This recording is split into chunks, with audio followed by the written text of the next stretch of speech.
Spondylarthrite ankylosante, diagnostic et traitement. La plupart des personnes souffrant de spondylarthrite ankylosante présentent le gène HLA-B27. Néanmoins, seules quelques-unes développent la maladie. La spondylarthrite ankylosante est une maladie inflammatoire chronique qui touche principalement les articulations de la colonne vertébrale. Ces articulations ont tendance à se souder entre elles, ce qui provoque une limitation de la mobilité. Ainsi, la colonne vertébrale devient moins flexible. C'est pourquoi il est très courant d'adopter une posture courbée vers l'avant.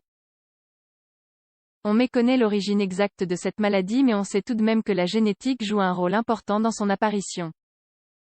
La plupart des personnes souffrant de spondylarthrite ankylosante ont le gène HLA-B27. Toutefois, seules quelques-unes développent la maladie. Symptômes de la spondylarthrite ankylosante. Cette maladie rhumatologique produit des poussées inflammatoires dans les articulations de la colonne vertébrale. On peut néanmoins constater l'inflammation d'autres articulations telles que les épaules, les hanches, les genoux ou les chevilles. Les premiers symptômes de la spondylarthrite ankylosante incluent des douleurs nocturnes et une rigidité au niveau du bas dos. Ces symptômes surviennent notamment le matin et après des périodes d'inactivité. Les douleurs cervicales et la fatigue sont également fréquentes. Les zones le plus souvent affectées sont l'articulation entre la base de la colonne vertébrale et le bassin et les hanches. Cependant, la maladie peut également toucher les points où les tendons et ligaments s'unissent aux os, notamment dans la colonne vertébrale. En présence d'une spondylarthrite ankylosante, l'organisme forme de l'os pour essayer de se soigner. Ce nouvel os va fermer peu à peu l'espace intervertébral. C'est ainsi que des sections de vertèbres peuvent fusionner entre elles. Ces parties de la colonne vertébrale deviennent rigides et inflexibles. La fusion peut également comprimer la cage thoracique.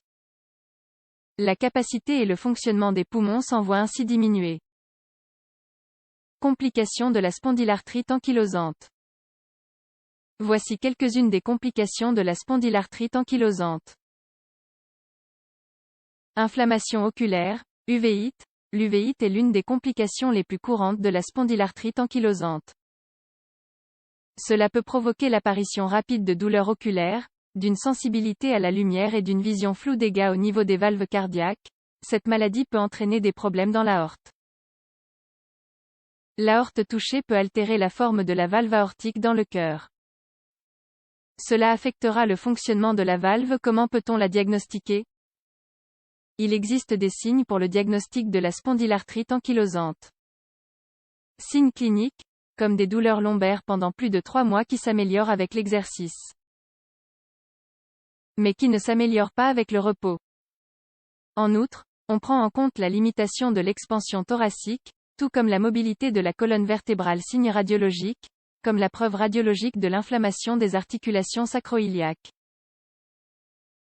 Selon les signes que présente le patient, le diagnostic de la spondylarthrite ankylosante sera défini, en présence d'un signe clinique et d'un signe radiologique probable, en présence de 3 signes cliniques ou d'un signe radiologique.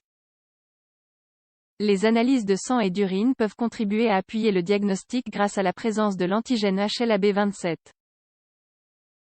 De même, elles peuvent déterminer l'intensité du processus inflammatoire dont souffre le patient. Traitement de la spondylarthrite ankylosante. Le traitement de cette maladie est une combinaison de plusieurs options médicamenteuses et de la réhabilitation. Anti-inflammatoires non stéroïdiens, AINS, et analgésiques, ce sont des traitements médicamenteux qui visent à soulager la douleur et à réduire ou supprimer l'inflammation articulaire. On améliore ainsi la qualité de vie du patient. En outre, en soulageant les gènes, on facilitera le sommeil nocturne. Médicaments antirhumatismaux modificateurs de la maladie, ARMM.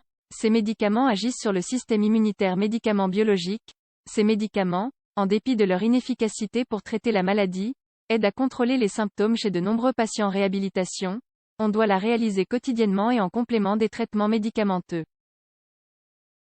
Les exercices physiques et respiratoires améliorent la mobilité de la colonne vertébrale et la force musculaire. Chirurgie. On a parfois recours à la chirurgie. C'est notamment le cas quand les articulations sont très endommagées et que la mobilité a été perdue. En combinant les traitements possibles, vous pouvez éviter la rigidité et l'ankylose. En outre, cela peut vous aider à éviter d'autres troubles de la fonction musculaire et locomotrice. Il est aussi important de pratiquer des exercices qui renforcent le dos comme la natation par exemple.